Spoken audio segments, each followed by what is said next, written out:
Alrighty, give it a second there to get going. I know sometimes it takes a hot second before everything is underway. So it looks like we are live now. Hello, everyone. Happy Saturday night, and welcome to the Mile High Insiders. I'm your host, Nick Kendell, and with me today, of course, once again, is my good friend, Luke Patterson. Luke, how are you doing today? I saw that you were enjoying a beverage there a little bit ago. How are things out in Colorado? Yeah, things are great. It's a beautiful day. It feels like a summer day here in the Rocky Mountain Mile High City, so I can't complain. Got an energy drink because I'm just pumped to talk football, man. I love this. I love Saturday talking football with you. Everybody's talking football anywhere 24/7 around the National Football League in Broncos country. So I'm pumped. Let's get it going, man. Yeah, absolutely. Hopefully, things are progressing pretty chaotically, it seems like, in the United States right now. Hopefully we'll get football this year, but we're going to go business as normal today because, in our little sphere here, our little Mile High Insider sphere, that's how it's going to be. So make sure you guys find us on Twitter at Luke Patterson LP and at Nick Kendell MHH. Subscribe, like, and share our show wherever you listen to these podcasts, and leave us a rating. That really means a lot to us. Also, don't miss out on all our great offseason content at milehighhuddle.com of the Maven Coalition and Sports Illustrated. Also know that our podcast is powered by Overtime Media. So, Luke, today, it's the off season. We got a lot of different stuff we can talk about, but there's something that I've seen on Twitter probably once every single off season. It's the off season superlatives, I guess you'd call it. So it's kind of like the most overrated player, the most valuable player, blah, blah, blah, blah, blah. And I haven't done one yet this year. I haven't tweeted one. I've thought about it plenty of times, but I thought this would be a good opportunity to kind of go through this list and discuss, what we think about this Broncos team heading into the 2020 season and which players fit into these categories. Yeah, one of the most interesting things about this exercise, if you will, or this take, or just this analysis, is that you get to be honest and objective about your players. Now, you and I were talking a little bit, just a quick peek behind the curtain right before the show started, and I told you, man, I've been thinking about this list since you sent it to me on Thursday. I've been scribbling out names, replacing guys, but I guess I want to say there should be no hurt feelings here because I'm looking at this as an objective analyst. I'm not looking at this as a homer. I love the Broncos. I'm a huge Broncos fan, but I'm also true to the brand and Sports Illustrated, Mile High Huddle, part of the Maven Coalition. So looking at this objectively, I wouldn't be surprised if we could take a few lashings, from some of the haters out there, because I'm strict on my Broncos. I expect a lot out of these Broncos, three-time world champion Broncos. So I'm looking forward to get it going, man. I want to get it started off with the first one that you hit me with. Now, the very first question we're going to go ahead and hit is the most overrated player for the Denver Broncos. Talk to me. I do want to, one quick caveat, guys in the chat, let us know who you want to answer as well for these categories. We want to have a conversation here with you guys. Also, Luke and I, we have the categories written down, but we have not discussed what each other have. So we're going to be unveiling each other's lists live in front of you guys as well. We don't know what the other wrote. So most overrated, I'll give you the floor, Luke, and looking forward to seeing what the chat has to say as well. All right, guys, don't come at me too hard, but I'm going most overrated player, Von Miller, your edge rusher. Now, before you get at me here, just think about me. Hear me out. He's 30 years old. He's coming back for a great season. I know he canceled his trip to Australia before the recent pandemic and things of that nature, but he is not the same pass rusher that he used to be. I believe he stacked up 8 sacks last year. There were some ghost games. I think he was on 46 tackles, if I'm not mistaken. So the stats were okay. They're just not Von Miller. And you saw Von at some press conferences have some real weird moments, some real moments of clarity that he's trying to express on Twitter. And the guy loves to just bare his soul to Broncos country in the media. But a lot of last season, I was confused by the young pass rusher. I wasn't sure if he was being overwhelmed because of the double teams, chips, or what it was, but Von just couldn't quite get it done. Now, on the other side of that, I do understand that quarterback hurries is something that Von Miller led the league in. Now, I know you're going to hit me with that one, so I wanted to get that out of the way. That being said, sacks matter the most, and Von Miller said that himself. My boy Cecil Lammy's the one that found that stat, that next gen stat, and he brought it up to him at a press conference last year, and Von kind of laughed him off and was like, "Yeah, that's great, but I'm here to get sacks." So right now, my most overrated Bronco is Von Miller. I need him to perform. There's a lot of whispers and rumors and chats amongst Broncos country, not in the organization, but amongst the fan base and the media. Is this Von Miller's final farewell tour? I don't know, but for me, he's my most overrated Bronco. And I think you might be correct in saying that he's overrated just because he is so widely known across the country and Broncos country as well. You know, if you're a casual fan, everybody knows who Von Miller is. But I do want to come back to the stats here. You talked about Von Miller did finish third last year, according to Pro Football Focus, in hurries. The only players who had more than him was Danielle Hunter for the Vikings, who's probably the most underrated pass rusher in football, and Cameron Jordan, another really extremely underrated football player. Then there's Von Miller, 58 hurries. And as far as total, which would be sacks, hits, and hurries combined, Von Miller had the seventh most, only behind Nick Bosa, TJ Watt, Shaq Barrett, Cam Jordan, Daniel Hunter, and Zadarius Smith. So while sacks, Von Miller did not get him last year, sacks aren't actually very stable year to year. So that's something where you can have a guy who play really well, but the sacks sometimes just don't get there. They're not it's not a predictive stat. So I can hear you from Von Miller, but I do think that sacks themselves, while they are great, they're a lot of really important to the defense. For an individual player, I think they are a tad overrated when judging that player's talent. So, but I hear you there. Von Miller is definitely an interesting one. I'm going to go with somebody that hasn't even played a snap yet for the Broncos, but I'm going to go AJ Boye. I know that the Broncos are made a trade for him. They traded a late fourth round pick to bring on AJ Boye, but I went back and watched AJ Boye for the Jags last season. I know that was not a great defense around him, but he did not look like a cornerback one to me. I mean, he did, and he only really had one season where I thought he was a cornerback one, and that was his last season in Houston before getting that payday. His best years in Jacksonville, he was a cornerback too with a great defense around him. He's only 28 years old, but he's had a lot of injuries. I don't think he's had a season where he's played all 16 games. So AJ Boye, I have a little bit of I guess I'll say a Juwan James vibes from him, where there's some expectations with him coming in, but I don't know if he's going to be the player that everybody expects him to be, especially as a cornerback one. So I know he's a great fit for this Fangio defense. I'm just a little bit concerned with him. I think overall, I think people are I think he's a little bit overrated compared to general consensus. So I'm going to give you some pushback there because I want to ask you this. Do you feel that the Broncos have designated him as the number one cornerback? Or is it simply by default?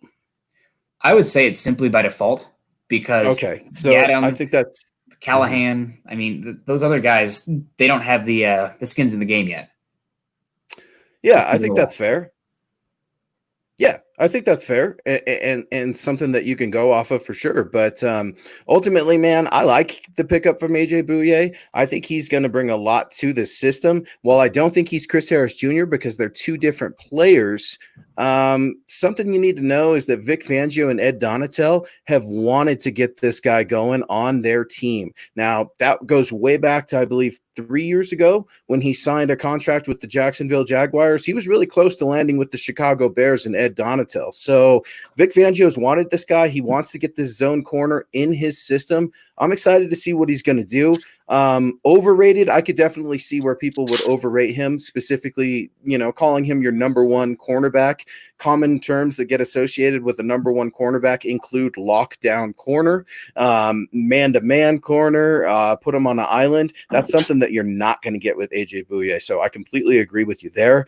But yeah, overall, I'm excited about AJ Bouye, but in terms of overrated, I could definitely go there with AJ Bouye. I think he's got something to prove to not only himself, but to this team and the rest of the NFL because, like you said, he's been on multiple teams and this probably isn't his last stop either.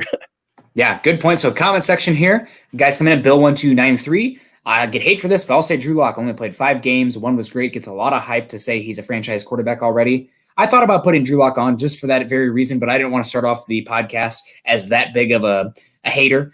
But I think it depends on who you ask. There's a lot of polarity when it comes to Von Miller right now. You got the Colin Cowherd crowd, MVP, and then you got the PFFs of the world, the Nick Wright saying, this guy's a joke. He shouldn't play in the league. So I do think that maybe the Broncos are a little bit over their skis. Our Broncos country is a little bit over their skis as far as expectations for Von Miller this year, especially considering how young this offense is and how odd this offseason is.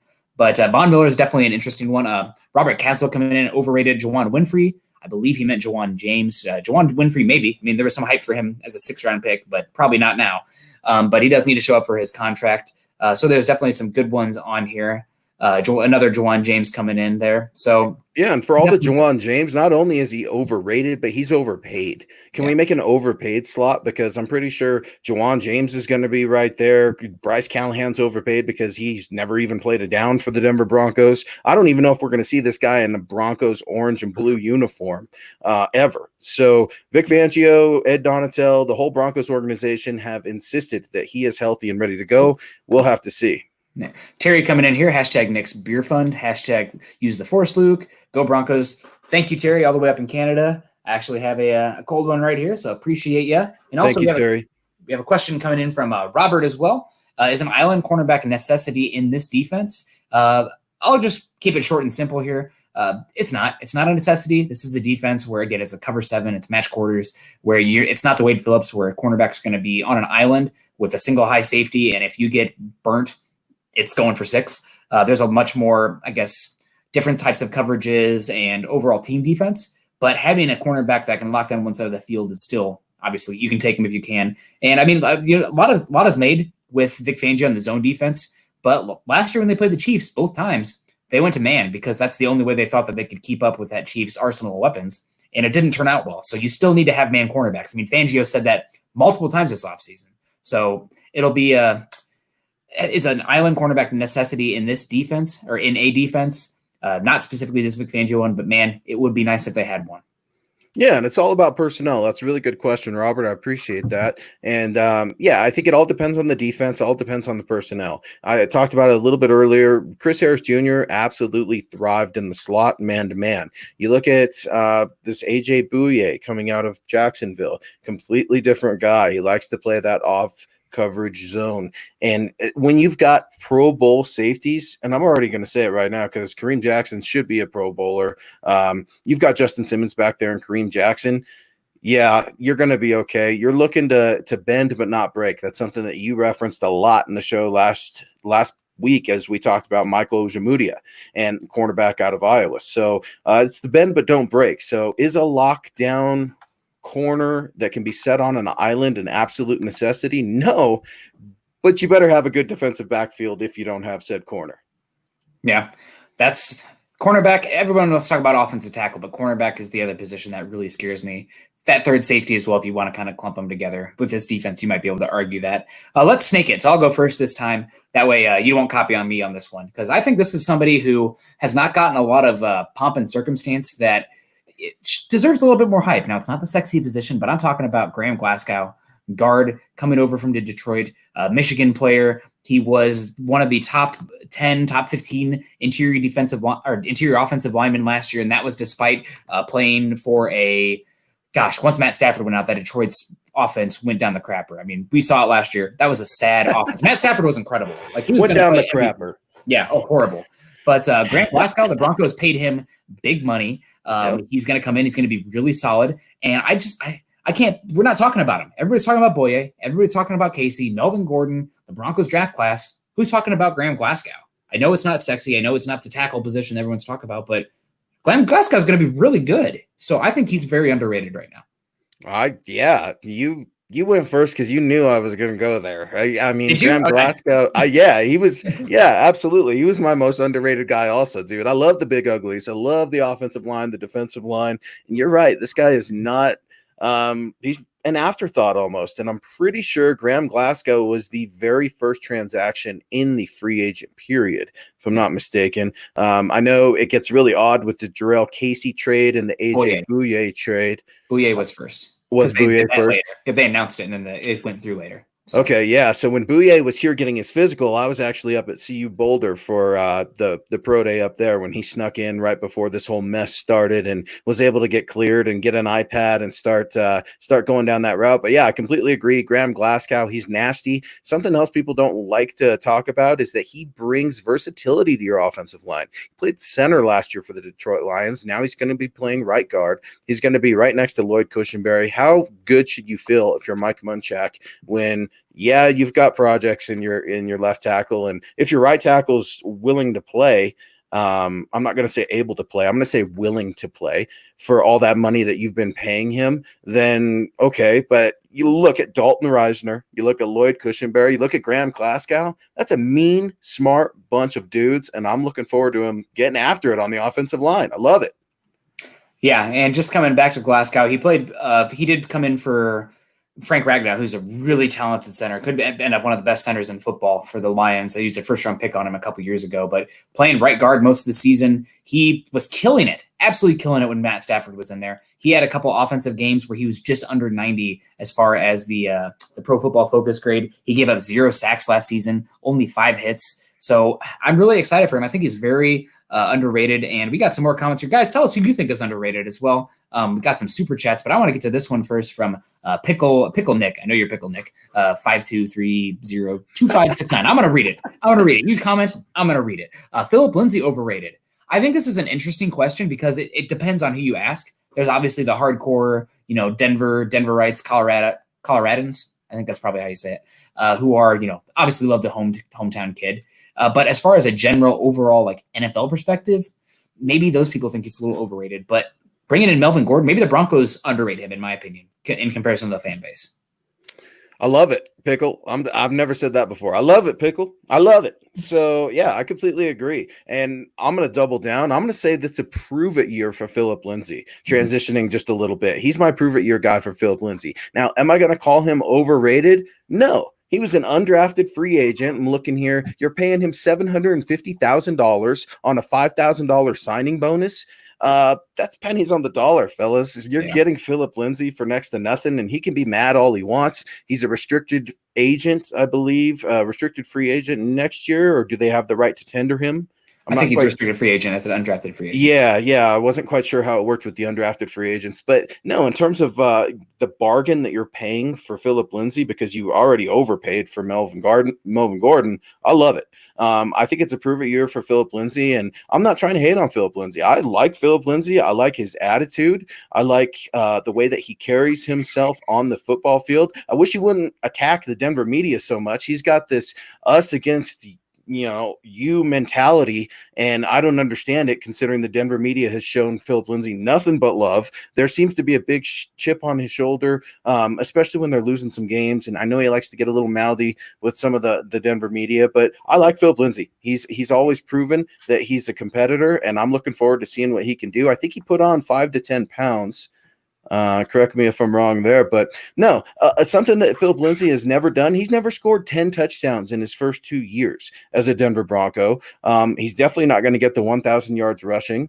And as a $750,000 player, you're good to go. Now, what's the biggest concern with Philip Lindsay? This spread offense, because you know that Pat Shurmur likes to use his running backs. More importantly, he likes to use them in the passing game. That's something that we talk about weekly. Philip Lindsay can't catch. I'm going to do you one better. Philip Lindsay has a problem running routes. Now, that's not to say that he can't, because I don't think you should ever say what he can and can't do. He's proven time and time and again he can do what he wants to do and loves to shut down the haters. But he's never caught more than 35 passes in his first 2 years either. So those are some legitimate concerns for Philip Lindsay, but I love the honesty we're getting right now out of our chats and our super chats. And I'm looking at the live comments because, I think a lot of times people are a little squeamish to say Philip Lindsay should deserve some criticism because he is Denver's favorite son. And I get it. I'm a Colorado native too, and it's a beautiful story, and I love Phil. But Phil, it's time to get after it, and it's going to be a contract year for Philip Lindsay. You got to know he's looking to get paid. Absolutely. You're 100% correct. Let's get to these super chats here. Stephen Baumgartner coming in. Just got my Judy t-shirt. Looking forward to Madden 21. Yeah. Looking forward to the football season.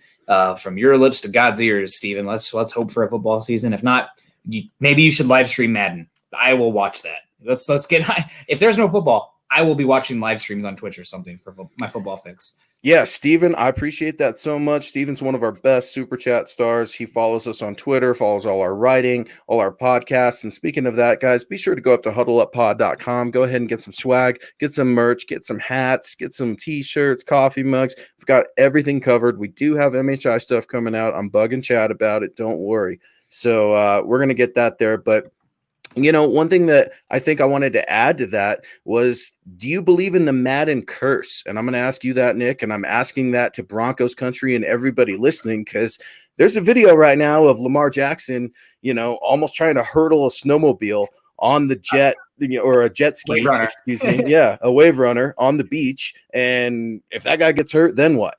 The Madden curse, is it real? For me, it is. And Baltimore Ravens fans, do not look at that Twitter video. It will make you nervous. Patrick Mahomes broke it last year, sadly. So I don't believe in curses. That's not me. I'm a science guy. Reason and progress, Yeah, reason there you will go. prevail. But Stu coming in, obviously talking about the guy who follows us and really just Thank you, consistently Stu. there for us. Stu McPeak coming in, really appreciate you. We got some more questions coming in here, so I guess we'll come in. You find a good chat here. You skipped a prove it year. Is that correct? Yeah. My prove it year is Mr. Philip Lindsay. Who you got for a prove it year in 2020, Nick? My prove it year is Drew Lock. The Broncos are quarterbacks historically. Year two, they take their biggest jump of their career. And most of the time, if you don't see it year two, you're not going to see it. So the Broncos went out there. They've got a bunch of wide receivers for him. The offensive line should be that much better. We saw flashes last year. Obviously, there has to be a little bit of context in regards to analyzing the tape. Like if the offensive line has a rash of injuries, that can change things. If Drew Lock has a bum ankle, that can change things. But I think this is a make or break year for Drew Lock because this Broncos team around him is pretty darn good. And if he struggles, John Elway doesn't have many years yet. I could see the old gunslinger getting impatient and going out there and getting a veteran to go make a run. So I think it's a prove it year for Drew Lock, as crazy as that sounds. Obviously, there's a little bit of nuance that needs to be there, but everything points to Drew Lock. We need to find out this year. That doesn't sound crazy at all. And I go back to one of the comments just earlier saying that Drew Lock was one of the most overrated players in one fan's opinion. And I could definitely hear that. It's a sensible argument considering that the sample size is so small and the hype is so big. Something you and I have talked about off the air is you either love him or you hate him. And there's nothing in between in terms of the national media perspective of this young quarterback. You and I think, have always been on the same page with Drew Lock. Long before we've talked, I've liked him since Missouri. I've liked him since his sophomore year. It's the first time I watched him, and then I've kept an eye on the cat. So is he perfect? No, not at all. Quarterbacks are not born perfect, but I watched this guy improve last year weekly in training camp.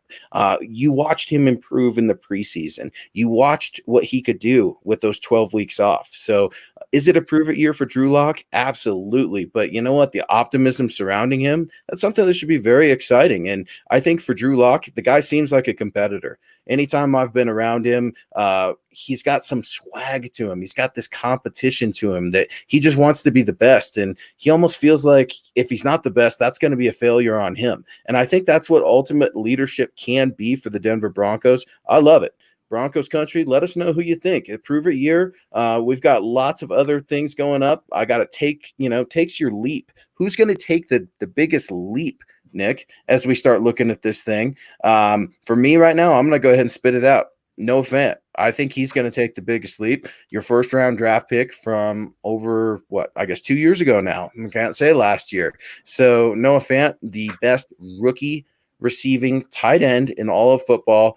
I'm looking forward to him being that seam route runner that he was brought here to be. He's your red zone threat. He should be your safety blanket for Drew Lock. I'm going takes a leap in the 2020 season. Noah Fant. That's a good one. I thought maybe you'd go with that one. I actually took a different place just to double down on one of my own takes. But first, before we get to my takes a leap this season, Terry Randall coming in again. The defense will be okay. It's the progression of the offense that I worry about. New receivers, new running back, new offensive coordinator. The new additions on the offensive line will help. Terry, I agree with you 100%. The defense should be solid. I mean, it's going to end up being, unless, again, knock on wood, a rash of injuries happen, this should be a top 10 defense. I mean, the Vic Fangio effect, they have a lot of talent on the defensive line, one of the best safety duos in football. You can argue the cornerbacks, you can argue the coverage ability of the linebackers, but still, it's going to be a solid defense. So, can you have a top 10 defense in the league with such I'm going to say the cupboard is almost bare at the linebacking position for the pass coverage. You know that scares me. I talked about it last week. How do we defend these tight ends? I hear you, and I want to say they're going to be a top 10 defense, but how can that be when we have such problems covering the tight end? Is that going to be a role? I asked you last week, do the safeties, is it going to be a combination of Kareem Jackson trying to, take a few shots on Travis Kelce with a linebacker, or what those coverage schemes are going to be? But man, Todd Davis, he's your tackling machine. Alexander Johnson, dinosaur dance, all that cool stuff. Great guy. Can't cover. Justin Sternad, he's a rookie coming in. He's going to take some lumps. Absolutely. But I've got major concerns with this defense also. Now, the defensive line, I'm feeling pretty good about. Feeling really good about the defensive line. They have depth, they have youth, and they have leadership. And I'm pretty sure they've got healthy players too. They shouldn't have a lot of banged up defensive linemen in that room right now. So I would agree with that, but I would caution Broncos country and just building that defense up too much, just too early, because Vic Fangio, he's got a lot to prove too. This defensive mastermind and this genius, it could be very well said that it's a prove it year for Vic Fangio as well. Definitely, great transition there. You didn't even mean it, but takes a leap. I got to go with my take here. I think that this guy's actually going to end up being a starter on the defense by the end of the year. Draymond Jones. I know that you were going to say that. Draymond Jones, man, he's going to have a great year. He's bulking up. He's one of the better pass rushers on that unit. And I think that Shelby Harris's best, Shelby Harris the past few years, where he's been the best has been in sub package as a one technique. He's not a nose tackle in a 3-4 base. He's okay at that 5 technique, the 3-4 defensive end spot, but that's not been his spot. So I really think Draymond Jones is a guy. He's going to take a big leap this year, and I think he's going to end up being the Broncos' second best interior defensive line when the season's completed. So that's definitely my take a leap guy. Noah Fant, that's a great one as well. I do want to see Noah Fant improve his football IQ. There's a couple of plays where sometimes it doesn't look natural for him. Like he's thinking too much. His ball tracking needs some work as well. Sometimes he's fighting the ball. Honestly, I wish there was a baseball season. He could just go out there, catch batting practice, track some balls down from center field in what is it, Coors Field. But not the case this year. So we'll see. But Draymond Jones, man, I'm excited for him this year. I think he's going to take a big leap.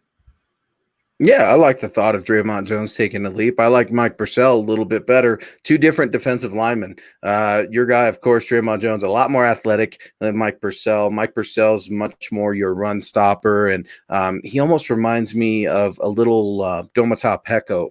He's got some Pecco-esque to him. He's able to shift up and down the line of scrimmage, side to side. He's able to hold that center of gravity. But it's going to be a contract year for Mike Purcell also. He's going to be looking to get paid. It's been quite the road for Mike Purcell, as we talked last week a little bit, coming in and out of different leagues and finally getting to the NFL. And the local kid out of Highlands Ranch going to the University of Wyoming. I love Mike Purcell, so I would obviously put him in there because you and I like to bicker back and forth between Draymond Jones and Mike Purcell. So I'm going to give you a little pushback there, but I like it. Broncos country, let us know what you guys think. Be sure, again, to go over to thehuddleuppod.com. Be sure to follow us at Mile High Huddle. I'm Luke Patterson, at Luke Patterson LP. He is Nick Kendell, at Nick Kendell MHH. And we have Charlie Beagle coming in with, I don't think I'd say Hamilton is underrated. Let's just say he's a guy with unfulfilled potential. Charlie, that's an interesting take, but I got to tell you, Deshaun Hamilton's got one foot out the door. That's simply because his predecessor is here in KJ Hamler, and there's a wide receiver room that is just full to the brim right now. Oddly enough, it almost feels like Deshaun Hamilton has squandered some opportunities just with mental errors. I don't think that he lacks in any athletic ability. I think his route running is what he was most known for coming out of Penn State, and his ability to be a dynamic player is there, but his questions around consistency are just alarming for me, and they're alarming for the Broncos. Now, when you start going about too early projections for the depth chart and things like that, I actually favor Tim Patrick as your seasoned vet in that wide receiver room. So I would actually look at Deshaun Hamilton probably taking a walk, be a great addition for another team. It could be a simple fact of change of scenery. sometimes you get different receivers on different teams, and there are different concepts and different guys, and sometimes things just work out, right? We've all been in that terrible job that we didn't like, and we needed it to make ends meet. And until we got to a new job, we rode with that one. And sometimes the grass is greener on the other side. Sometimes it's not. But for me, Deshaun Hamilton, he's probably on his way out. He should definitely be feeling a little bit nervous, but I'm hoping those nerves transmit into aggression out in training camp and focus, because the talent's there, Nick. I just haven't seen it. My biggest issue with Hamilton is he's a solid route runner. The hands can be hit or miss, but the biggest thing is there's no juice. He's a catch and fall over guy. And in today's NFL, you need to bring something, either creating space because you have speed vertically, or after the catch and fall over guys. They're just not super valuable. I will say in the Pat Shurmur offense, I think I would take Hamilton over Patrick, because the Shurmur offense is much more about isolation routes. And Patrick is more of the Cortland Sutton spell guy, where Hamilton, I think, can get himself open with route running. So maybe that's something we can come back to as a bet. And I completely agree with you on that, actually. And that's why I'm going to give you a little pushback, because I agree. Tim Patrick is much more profiling of a Cortland Sutton. I'm going to say he's more of a possession receiver, because he uses that big body to get up there, right? Just like Cortland Sutton. So God forbid Cortland Sutton went down with an injury. Tim Patrick's not necessarily going to be your number one, but he's going to be your bigger body wide receiver to be in there. I like Timmy Pats. I really do. Been around the cat. He's a cool guy. Everyone seems to like him. He's a big locker room guy. I know the rookies are going to be leaning on him quite a bit. It's just going to be so tough. It's going to be tough to see where Deontay Spencer, if he's going to land a job as a wide receiver, or what the returning ability of KJ Hamler is going to be. We talked last week about Tom McMahon saying he's got to start learning how to catch NFL punts, and that threw me off guard a little bit. Very mysterious, trying to figure out who the punt returners and kick returners are going to be. But if Deshaun Hamilton can prove himself to be a returner, which he really hasn't, that could be a possibility for him to make this team. But that wide receiver room, man, it's too full. Yeah. Honestly, the thing you kind of touched on a little bit, but not only the punt return, kick returns, but being a gunner. That's the big thing where Tim Patrick has a head above, or a leg above Deshaun Hamilton. So we'll see. I wouldn't be surprised if they keep 6 wide receivers, especially if they're going to run as much 11 personnel as we think they are. So we got a comment coming in here from David Bingham. Good balance, guys. You're killing it. David, you're killing it, man. We love you. Thank you so much. Jimmy Anderson, cheers from St. Louis, boys. FKC. You say you're from St. Louis, Jimmy Anderson, but if my eyes don't deceive me, that looks like Manny Ramirez celebrating there. So you hurt me. I am a Bronco fan first and foremost, but St. Louis Cardinals are my baseball team, just because my family is from Central Missouri. So that hurts me. That the Boston Red Sox, granted, that's something that the Rockies fans and Cardinal fans can bond over, our distest of the Boston Red Sox. So we love you, Jimmy. Not so much the Red Sox. With Kenneth Booker, we missed you last week, Kenneth. I haven't even read this yet. I just saw your name. I clicked, let's put it on there, because we don't want to miss you this time. You always bring great comments. I was watching KJ Hamler high school highlights. I saw he's a nasty little CB. Reminded me a little bit of the Broncos old school cornerback Ben Smith. He's small but fearless. And that's something I love about KJ Hamler. He's a dog. And you really see that in his blocking. He doesn't have the size. Let's just call it as it is. He goes up and try to block a safety or a linebacker. Sometimes it's not pretty, but by God, he's putting his helmet in there. So hats off to him. Definitely small but fearless. Yeah, KJ Hamler, get ready to get knocked around, man, because everybody does, whether you're a big wide receiver or not. The size thing is definitely a concern for any player that comes into the league looking like, Phillip Lindsay with a smaller frame. Well, the guy went on to, have Pro Bowl year, back-to-back 1,000-yard seasons. We've seen smaller players in the league dominate before, and I'm sick to say it. Tyreek Hill. I'm so sick of saying that name, but we're going to be saying it for a little while. It's the copycat league. Everybody's trying to find the next Tyreek Hill. The Broncos are trying to do that with KJ Hamler. I'm not going to go as far to say that he is Tyreek Hill, because he's a rookie and we have to see a whole lot before I'm going to make that declaration. But I will speak on this. He's a better human being than the wide receiver out of Kansas City, because I'm tired of saying his name. I'm not going to say it anymore. KJ Hamler, he's a very wholesome dude, seems to have a really good spirit about him. His teammates seem to just love him. His family seems to embrace Broncos country right away. I can't wait to see his parents out at some of the games. I can't wait to talk to them a little bit because they're so proud of their son.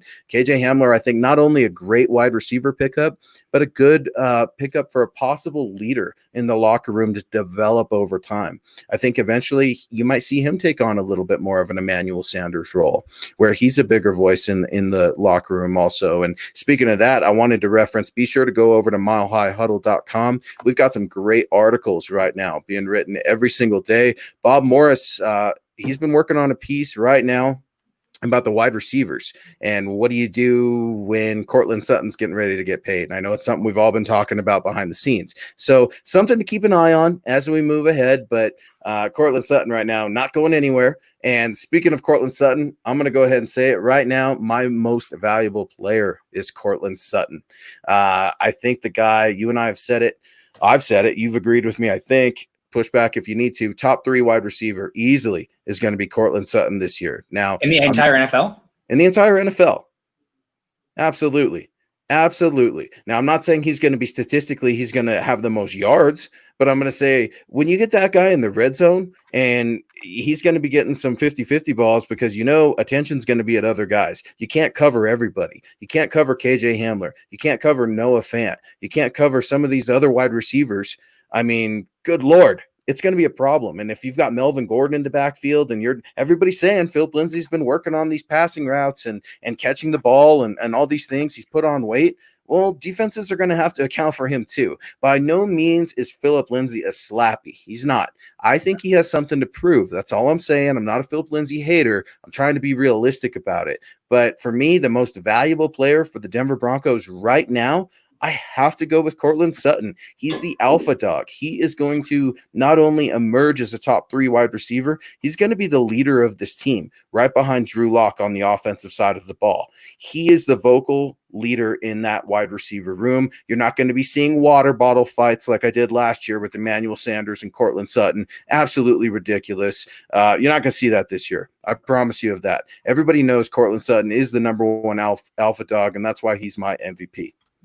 Interesting. That's a great pick. I love Cortland Sutton. He's one of my favorite players on the team right now. I'll get to mine in just a second. Manny Weiss, is there a player that you would like to see the Broncos add that would be a great fit?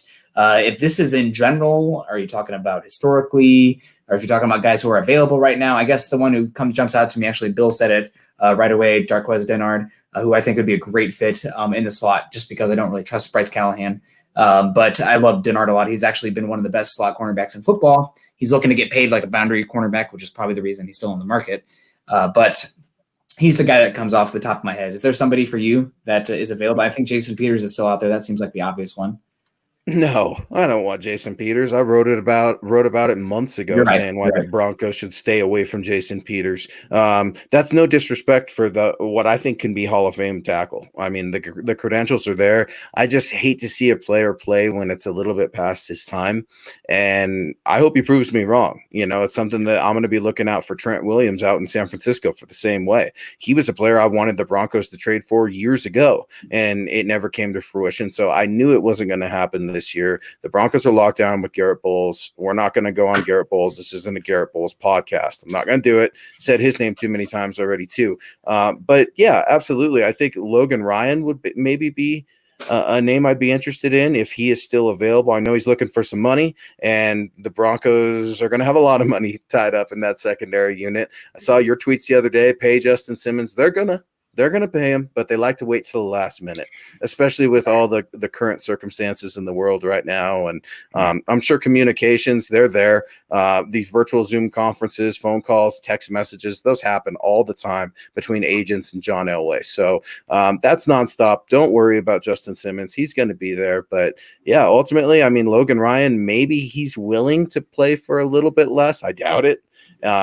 But he's about it for me right now in terms of the defensive secondary. Like you said, Bryce Callahan, extremely unreliable. So we have got to wait and find out. It could very well be that we get a defensive secondary back from nowhere in training camp. Happens all the time. Players get cut overnight, and then the next day somebody's wearing their jersey. Right when you think you've got the numbers all memorized and who people are, they're giving you new rosters every single day down there. So definitely something to watch out for. Appreciate the comment. Yeah, absolutely. And my guy, what was it? Most valuable? MVP. So this is going to be interesting. And I don't just think about it as a one season. I think about it as like a franchise going forward. And we only wanted to use one player per category. So Cortland Sutton came to mind for me, obviously, as one of them. Justin Simmons came to mind for me as well. On Tuesday, we did a NFL or a Denver Broncos redraft between Carl and me, and I had the first overall pick. I took Justin Simmons. So I guess I'm going to be a little bit of a what? For the next 5 years? Justin Simmons? Yeah, I think he's one of the best safeties in football. I love Justin Simmons. Number one though in a redraft. No quarterbacks allowed. That's number one. And also, it's only from the Broncos roster.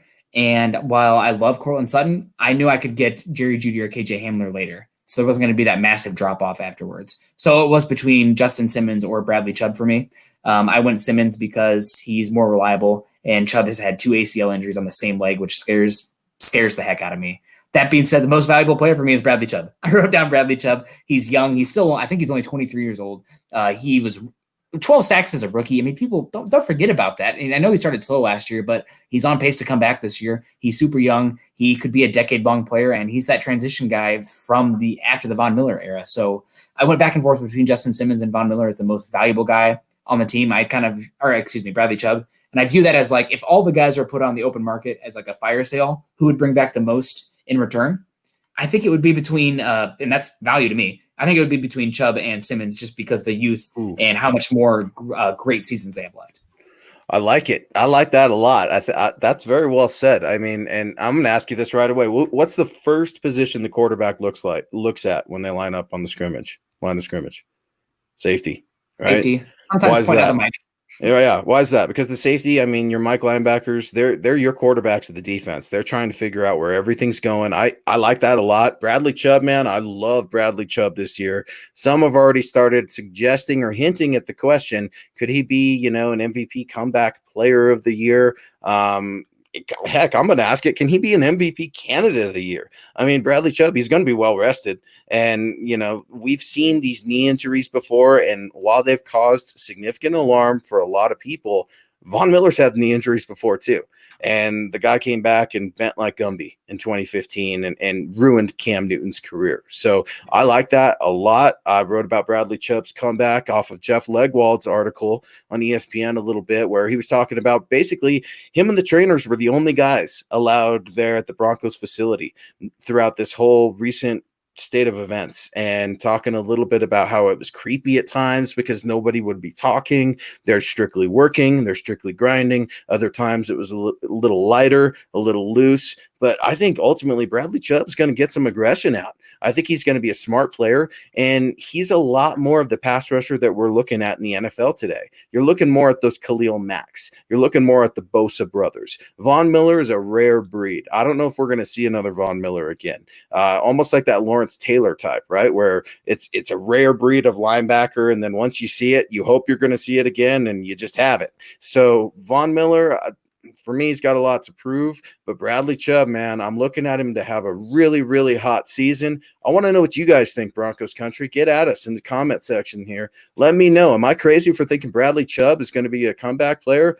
Nick likes him. I like him. Why not? I mean, yeah, he's got some knee injuries, but you know what, Nick? Who doesn't in the NFL, especially when you're an edge rusher going against offensive tackles? And a good point. Steven coming in here, getting my back. Simmons is my MVP, although I did say Bradley Chubb. Simmons is the one who I took in that redraft, so I appreciate that a lot. And it's always good to have my ego massaged a little bit. Speaking of ego being massaged, Blake Williams coming in here. You guys are great. Love being able to watch you guys live. Just got my new lock jersey. That's awesome. Hey, put it in your profile picture here. We'd love to see it. Go Broncos. So that's good to hear. So we were going to move on from most valuable player to best player. I'll keep it short. I still think the Broncos' best player is Von Miller, and I do put heavy weight on positional value. After quarterback, it's edge rusher.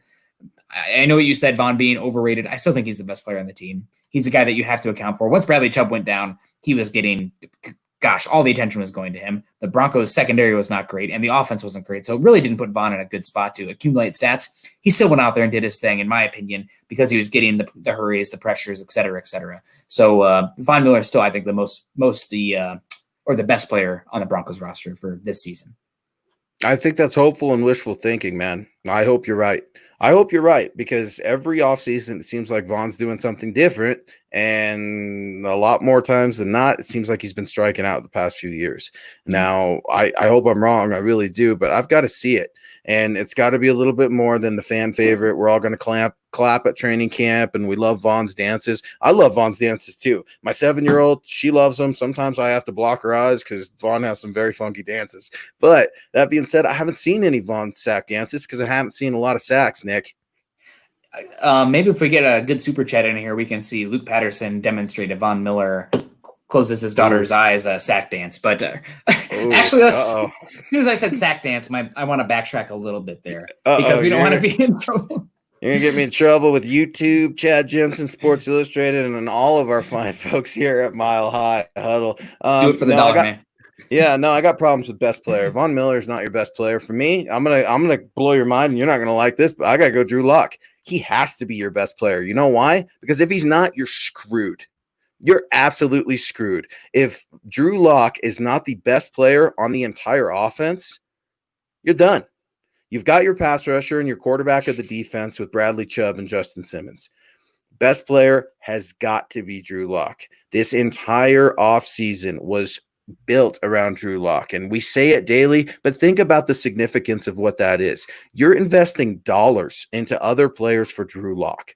You're investing draft picks and the future of this franchise into Drew Lock. It has to be Drew Lock, because if it's not, Denver Broncos, you're going back to quarterback purgatory, where you're going to be bringing in another veteran quarterback. Maybe Case Keenum comes back for a second stint. Would you like that? Do you want Phillip Rivers coming from, the Colts over here to the Broncos because maybe he has something left? I'm tired of it all.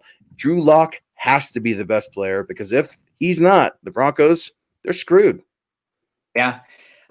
Man, that really scares me. I don't want to have to. I've been dragging my heels on all the Drew Lock hype going on because I don't want unrealistic expectations, because he can be good and not this MVP, incredible best player on the team. And that would be great for the Broncos going forward. So I would love it if Drew Lock is the best player on the team. And especially if you're putting a, let's say, positional value on it, you can make that argument for sure, because quarterback is so much more important than anything else. Exactly. And that's where I'm going, right? The most difficult position in all of professional sports is quarterback. I mean, did you see the Pro Football Focus redraft? Yeah. Like the first 23 picks for quarterbacks. And I'm not trying to get too high on Drew Lock either. I'm just looking at the optics of this and saying, look, is he your most valuable player? No, because we don't know what that value is. Now, he has to be your best player on offense, because if he's not, Cortland Sutton's not catching passes. He can't throw the ball to himself like Marcus Mariota 3 years ago. I think that was against the Kansas City Chiefs too, by the way. Want to rub that in for Chiefs Kingdom there. So, it's one of those things for me. I'm not drinking the orange Kool-Aid. I'm just simply looking at the optics. And if Drew Lock is not the best player, man, the Broncos, you guys are in trouble. I would argue with your semantics based on best player versus most valuable, just because we're talking about the value of the position. But that can be saved for another time. We got some more super chats coming here. Kevin Peterson, great show, fellas. Nick Shot Fund, my God, if that became a thing, I would be talking cursive by the end of the show. So be careful. Terry Randall coming in. K Jackson Simmons, 7 interceptions. Vaughn and Chubb, 28 sacks. Where do I sign? Wow, that would be incredible. Oh, we got another one here. Sternad, Terry Randall, 1 interception, 7 tackle for loss, 3 pass breakups, and 60+ tackles. Getting very specific there. That's next time I want the blood type, social security number. No, I'm just kidding. But we'll keep it rolling here. We had we just did the most valuable. No, we just did the best player. I'll keep it simple, short here. Key new addition, Jarrell Casey, Von Miller on one side, Bradley Chubb on another. Jarrell Casey's a little old, but he's going to get it. So simple, short, Jarrell Casey, I think, is the key new addition. Absolutely. He's my guy too. He's nasty. I love Jarrell Casey. Go back and watch our show, Mile High Insiders, from last week, where we break down Jarrell Casey for a good half of the show. Jarrell Casey's nasty. He's dominant. He's a leader. He's healthy. There's nothing not to like of Jarrell Casey. Now, I know he's had some injuries in the past. I'm not ignorant to that. But Jarrell Casey, best key addition by far. For what, Nick? A 7th rounder? Are you kidding me? Stupid. The only reason, and we didn't get to it last week, and I actually kicked myself because of this, but we talked so much about Jarrell Casey. The reason the Titans were okay moving on from him is because they have a guy named Jeffrey Simmons, who I'm not kidding you. He could end up being the best interior defensive lineman in football in a few years. He was dominant last year. Got to see him play Iowa. Like, hey, whoever, take a drink. Somebody said, Nick mentioned Iowa yet? First time. We're 50 minutes in. 50 minutes in. I almost got him, folks. I almost got him. Not today. Next show, I'm going to get you. No more Iowa. Jeffrey Simmons, incredible. So watch for him. That week 1 matchup, Drill Casey, but watch for Jeffrey Simmons as well. That said, Drill Casey for sure. Joey Budke coming in. Dude, you two are the best. Great conversation and a very cute kid. It looks like he's going for a beer there. No, it's probably a Coke, but I really do appreciate that. Robert coming in, best player is Dalton Reisner. He'll give Gordon Lindsay 24 inches of daylight and will step up as the offensive tackle injuries happen. That's an interesting take. I do think that Dalton Reisner could play right tackle. I don't think it's his best spot, but given how much you need tackle, that could be a possibility for him. He's got, I think his arm length is like 45th percentile for offensive tackles measured at the combine. So he could kick it. He could hang there. That being said, he's not this like Ronnie Stanley level tackle, so maybe not the best player, but I like where your head's at, Robert. That's a good one. So I guess we have some more left. We'll keep him rapid fire here. Could surprise. There's a lot of pooping going on him early in the chat here. Juwan James. Juwan James did not play many snaps. We got the same one. Is that what this is? Yeah. Okay. Juwan, okay. We're 2 for 2 on this one, man. Yeah, Juwan James. I completely agree with you, man. You know, like, could he surprise us? Yeah, you know how he's going to surprise me? If he's out there, I'd be surprised. If he's out, it's going to be okay. I don't know about that. I'm not going to go as far to say that if if Juwan James is out there at the right tackle position, he is your savior, and he's not Donald Stevenson. He's not Menelik Watson. I'm not going to go back and say any of that because the Broncos haven't had a right tackle since Orlando Franklin. My God, Big O on 104.3 The Fan.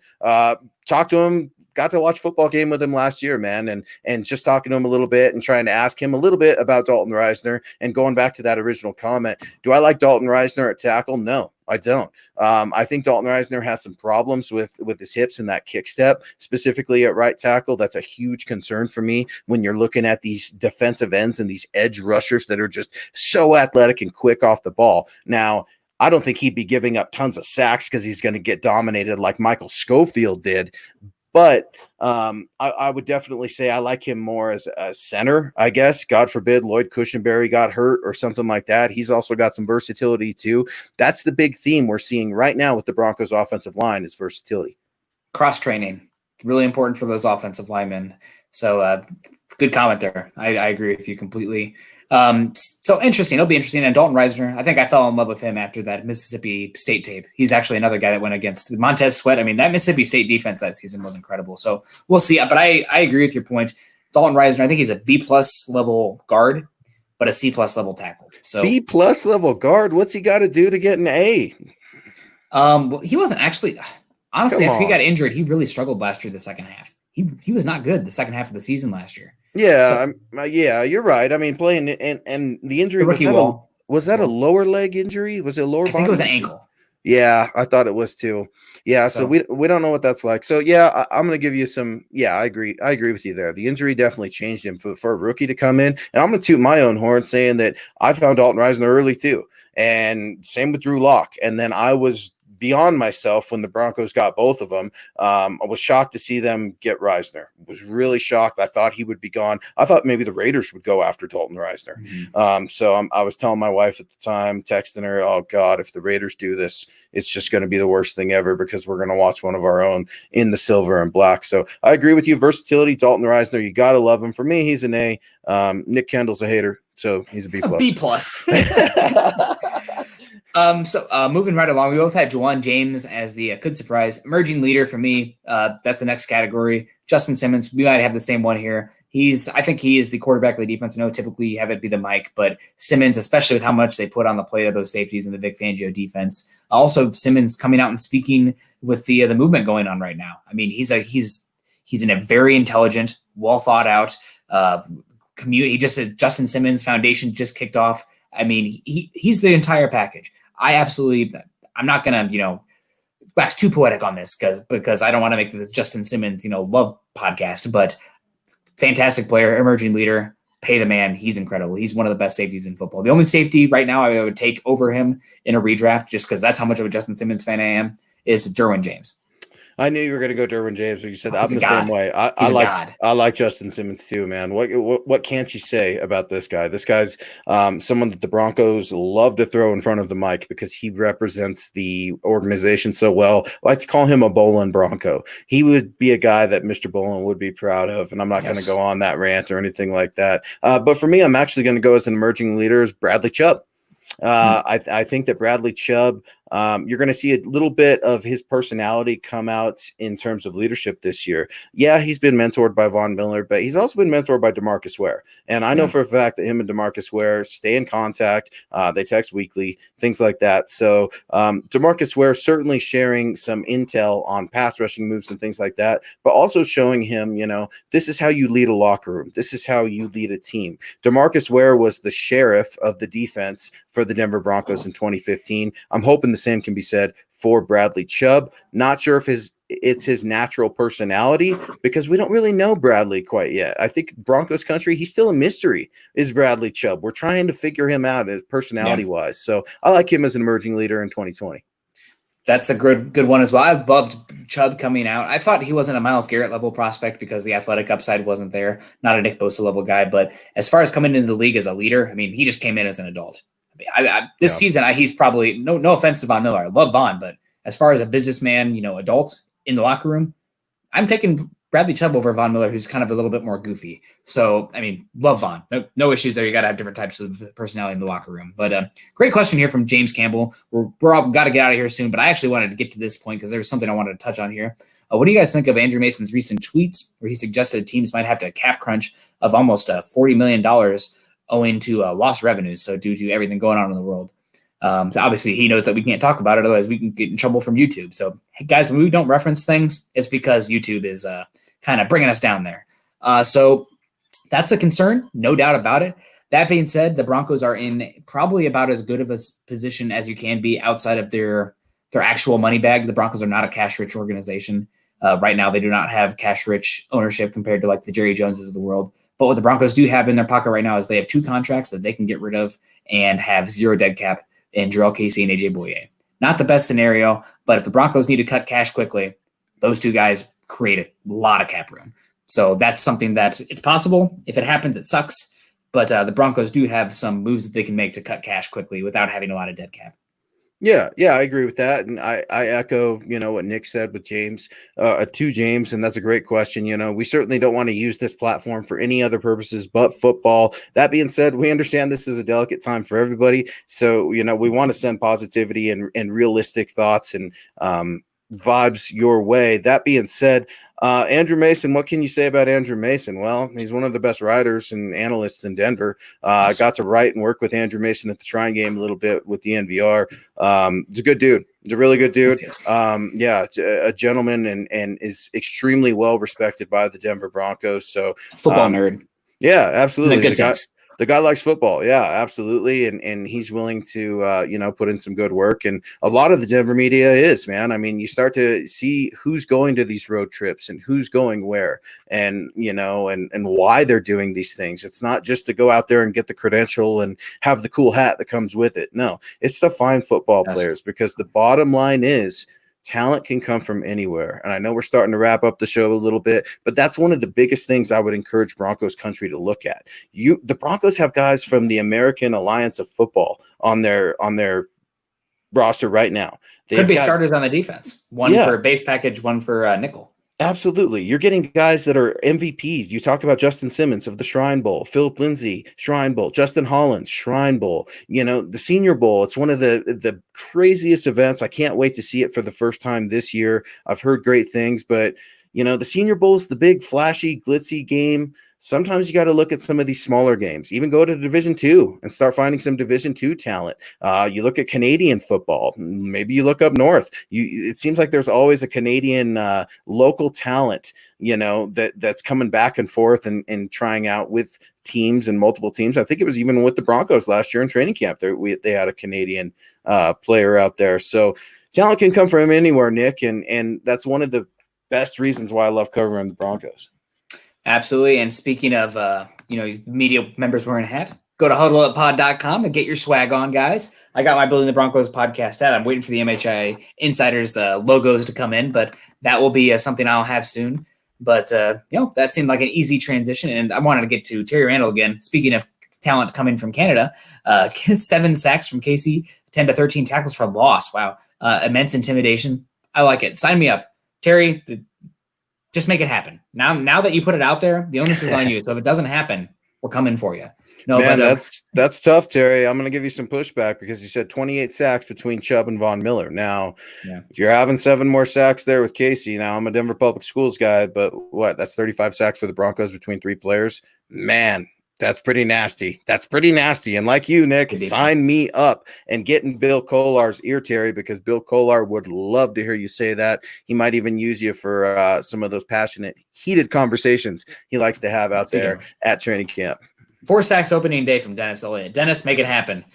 Most likely to be cut. This is an interesting question. I'm trying to think of the positions that there's going to be a good amount of competition. I think we might just well have a bet about it. I'm going to go with Tim Patrick. You might as well just say Deshaun Hamilton, so I could say Tim Patrick. No, just go back and forth. No. I'm doing it to get at you. Okay. Yeah, we'll do like a shave your head bet or something like that. We'll lock down the details on the next show. But no, absolutely not, man. Tim Patrick, are you kidding me? It's, like that. Are you playoffs? You kidding me? No, it's not going to be Tim Patrick. Absolutely not. For me, it's going to be Jake Butt or Jeff Hireman. Those guys need to go, easier. Dude. Yes. I mean, why are they even here? I mean, Bryce Callahan, he's obviously in it because he's getting paid. So Garrett Bowles, he's in it. Juwan James, he's in it. But yeah, you look at the tight end room, man. Jake Butt, Jeff Hireman, they're the same player because they're always hurt. Yeah. Okay, I guess I'll go with one I was just doing that to bust your balls a little bit. Yeah, and I'm mad. I'm really mad that you don't no love for Timmy Pats. You heard it here on Mile High Insiders. Part of Sports Illustrated and the Maven Coalition. So not only does he think that Dalton Reisner is a bum B+ player, but he's looking at Tim Patrick getting cut. Okay, well, one that I think could be cut just because he's not a great athlete, so I don't know if the special teams is there, and it seems like the opportunity is past him as far as the defense goes. Josie Jewell. He could be one that I know that there's a solid leader there, but they brought in Sternad. There's Justin Hollins. Where is he going to play? Joseph Jones is going to be back. Josie Jewell's one that hurts me as an Iowa Hawkeye fan who loves the city of Decorah. But that's one that I think is interesting to mention at least. And Luke, if it's okay with you, let's run through some of these last ones real quick, and then we'll just go back and forth, maybe one sentence comments on it. So we have only a few left, honestly. The dark horse undrafted free agent. So that is one that you gave me. I did not want to leave that. And mine's going to be easy. I'll probably steal yours. Actually, you go first because this is your one. I will probably steal yours. So I love to butcher players' names. Nick, you know that better than anybody covering the NFL 2020 draft with me and working on this podcast with me. So I'm going to go with a cornerback, Asang Bassi out of Wake Forest. So he's going to be my guy that I'm looking at as a slot cornerback. You look at smaller, shifty corners, he's probably your guy that could be locking up with a Tyreek Hill, a KJ Hamler. You're looking for a guy that can keep up with these guys. Now, can coverage be taught? To a certain degree. Can speed? No. And this guy he's blazing fast. He's 5'10", 190 pounds. He's what I project to be a slot corner. He's got over 2,800 snaps in college. Now he's only had 4 interceptions, so he's not a turnover machine, not necessarily the best tackling machine, something we know that Ed Donatel and Vic Fangio will not compromise on. But yeah, I'm going to go with the Asang Bassi out of Wake Forest. That was the longest one sentence I've ever heard. No, I'm just kidding. I'm just busting your balls. And guys, Luke is frozen on my screen. So hopefully I can see it, but you're just moving around a little bit. Mine is Levante Bellamy. I don't think Royce Freeman is a guy who's long for this roster. I don't know if he even fits the best. I loved Bellamy coming out of Western Michigan. He's a guy who's interested me in. If there's any position that's easy to make a squad from an undrafted free agent position, it's the running back position. So that just seems like the easiest bet, the one that I'm going to go with. The last one here is unsung hero. Obviously, I'm going to stretch the word hero here, but a guy that I think is constantly pooped on, that's really solid in what he does and is put in situations where, honestly, it's not his best, but that's just because how the defense is played, and that's Todd Davis.